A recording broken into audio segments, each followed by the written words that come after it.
జగదంబ శుద్ధ సత్వస్వరూప. ఉపాసనలో ఎప్పుడు శుద్ధ సత్వస్వరూపాన్ని ఉపాసించాలి. శుద్ధ సత్వం అంటే ఏమిటి? సత్వరజస్తమో గుణములు మూడు అందరికీ తెలుసు, కానీ ప్రపంచంలో జీవులందరి యందు మూడు కలిసిపోయి ఉంటాయి. సత్వగుణం మాత్రమే మనకి గుణాతీత స్థితికి తీసుకెళ్ళడానికి సహకరిస్తుంది. అందుకే మూడు గుణాలతో ఉన్న మనం సత్వగుణాన్ని అభివృద్ధి చేసుకుంటూ మిగిలిన రెండు గుణాలను నిగ్రహించుకుంటూ వెళితే ఎప్పటికో వస్తుంది శుద్ధ సత్వం. అది వస్తే అప్పుడు త్రిగుణాతీత స్థితి వస్తుంది. అయితే శుద్ధ సత్వం అనేది ప్రకృతిలో అందరికీ సాధ్యం కాదు. అందుకు మనం చేయవలసింది ఏంటంటే శుద్ధ సత్వంతో ఉన్న అమ్మవారిని ఉపాసన చేయాలి. అలాంటి శుద్ధ సత్వగుణ స్వరూపిణి ఎవరు అంటే ఈ తల్లి. ఆవిడే మహాలక్ష్మి. శుద్ధ సత్వస్వరూపాయ పద్మ. ఆవిడికే పద్మ అని పేరు. పద్మ అనే మాటకి వికసన శక్తి అని అర్థం, వికసనాత్మకమైన శక్తి. అలాగే పద్మ అనే మాటకి గతిశీల చైతన్యము అని ఇంకో అర్థం ఉన్నది. అందుకే సూర్యుడికి పద్మిని అని ఒక భార్య ఉన్నది అంటారు. పద్మిని అంటే శక్తి అండి, భార్య కాదు. అక్కడ పద్దులు గతవు అనే ధాతువు నుంచి పద్మ అనే మాట వచ్చింది. గతి అంటే ఆయన కిరణములు గతిశీలం అంటే గమనం చేస్తాయి, ప్రసరిస్తాయి. ఆ ప్రసరణ రూప చైతన్యానికి పద్మం అని పేరిట. అంటే ఎక్కడికైనా వ్యాపించగలిగే లక్షణానికి పద్మ అని పేరు. అలాగే విశ్వమంతా వ్యాపించిన శక్తి కనుక పద్మ. అలాగే వికసించే శక్తి. వికసనం లేకపోతే ప్రపంచం అంతా ముడుచుకుపోతుంది, అంతే కదా. ముడుచుకుపోవడం జడత్వం, వికసించడం చైతన్యం, అంతే కదండి. మనకు స్పష్టంగా కనిపిస్తున్నది. అందుకే చైతన్యవంతమైన సూర్యకిరణములు తాకితే పద్మములు వికసిస్తున్నాయి కనుక పద్మములు అయ్యాయి. వికసించే శక్తి వాటికి ఉన్నది. అది పద్మం అంటే వికసన శక్తి. ఎప్పుడు వికసిస్తాం లోకంలో ఒక్కసారి ఆలోచించండి. మన మొహాలు ఎప్పుడు వికసిస్తాయి? లోపల ఒక్క చిల్లి గవ్వ లేకపోతే మొహం ముడుచుకుపోతుంది. కనుకనే ఐశ్వర్యం లేకపోతే మొహం ముడుచుకుపోతుంది. అదే పడనీయండి 4 అంత వికసిస్తుంది ఒకటి. రెండవది మనలో దుఃఖం ఉంటే మొహం ముడుచుకుపోతుంది.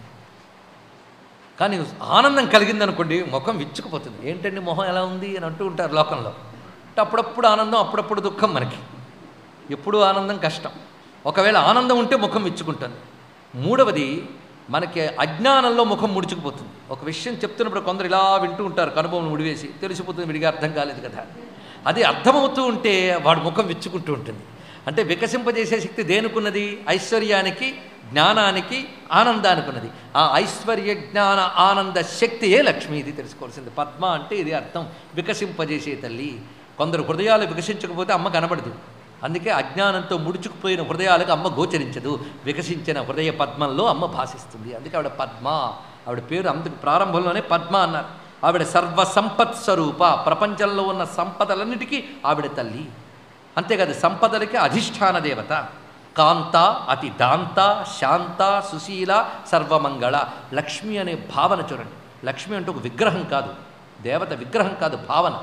ఆ భావనకి ఆకారం విగ్రహం కనుక విగ్రహం ద్వారా భావంలోకి వెళ్ళాలి, భావం ద్వారా భగవతిని తెలుసుకోవాలి ఇక్కడ. అందుకు ఆవిడ కాంత అంటే కమనీయమైనది అని అర్థం. అతి దాంత నిగ్రహ సంపన్నురాలు. లక్ష్మీ శుద్ధ సత్వగుణములు కదా. అందుకే ఆ తల్లి ఎలాంటి భావాలు చూడండి. అతి దాంత అంటే నిగ్రహ సంపన్నురాలు. కోపము, ఉద్రేకము ఇలాంటివి దుర్గుణాలు అవి ఆ తల్లి దగ్గర లేవుట. అందుకే శుద్ధ సత్వస్వరూపేచ కోపాది పరివర్జితే అంటాడు ఇంద్రుడు అమ్మవారిని స్తుతిస్తూ. కోపాది దుర్గుణములు లేవు ఆవిడికి. శాంత, ఎప్పుడు శాంతముగా ఉన్నది. సుశీల, గొప్ప స్వభావము శీలము కలిగినటువంటిది. సర్వమంగళ. అంతేకాదు ఇది మనకు బాగా నాటుకోవడానికి తర్వాత ఒక వాక్యం చెప్తున్నాడు నారాయణుడు. లోభ మోహ కామ రోష మద అహంకార వర్జిత. ఈ గుణములు ఇసుమంత కూడా లేవుటండి అమ్మవారి దగ్గర. లోభము, మోహము, కామము, రోషము, మదము, అహంకారము లేవు ఆ తల్లి దగ్గర. అంత శుద్ధ సత్వగుణం. అందుకే లక్ష్మి అంటే అదండి.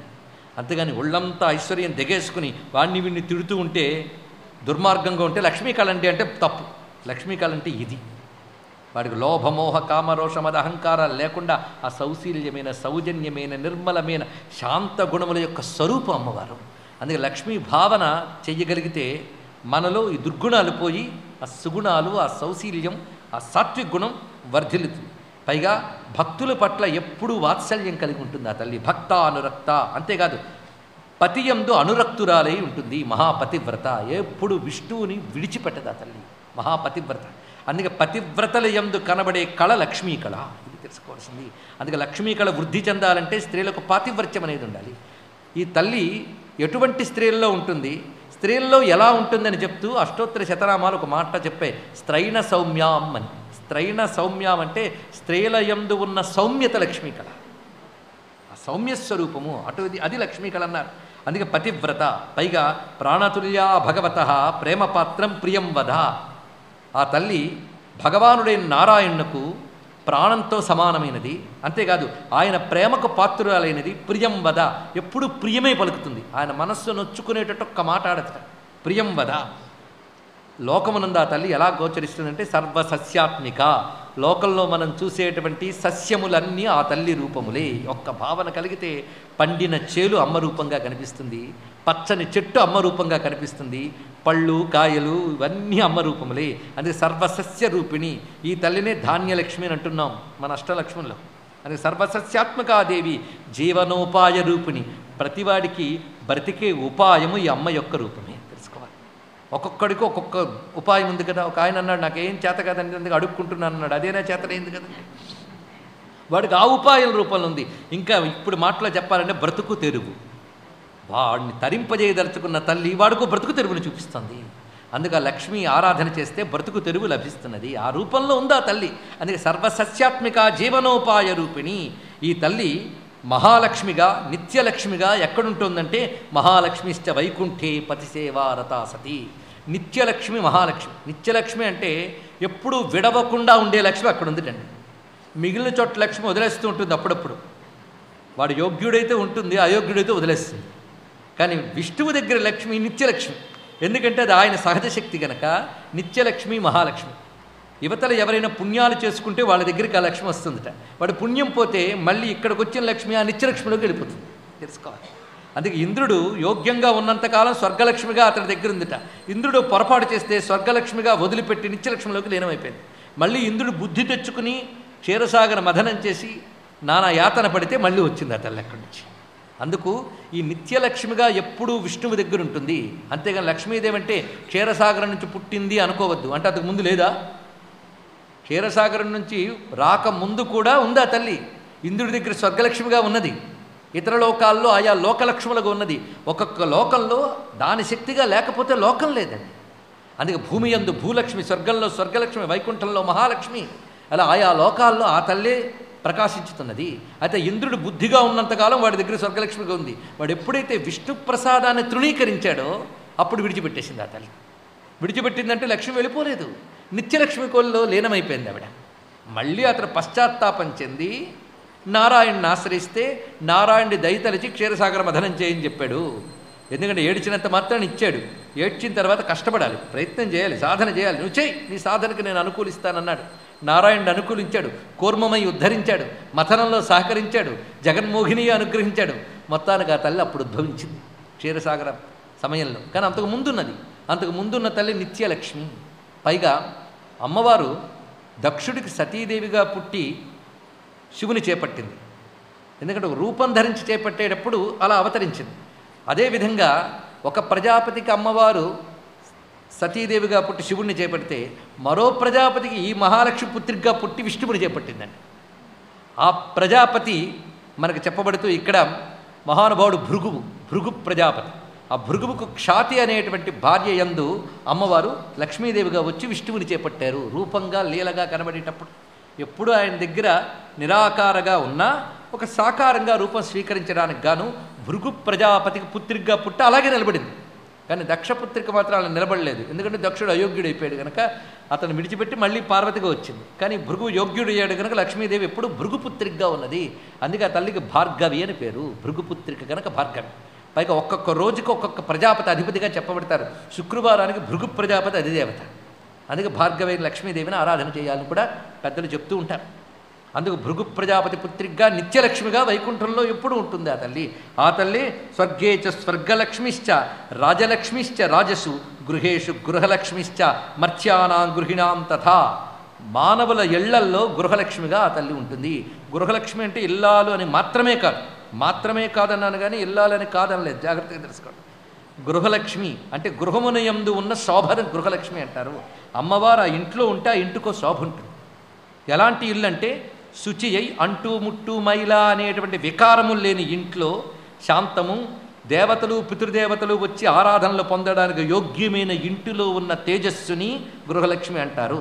అందుకని ఏ ఇంట్లో బీరువా నిండా డబ్బులు ఉంటాయో ఆ ఇంట్లో లక్ష్మి ఉందని అర్థం కాదు.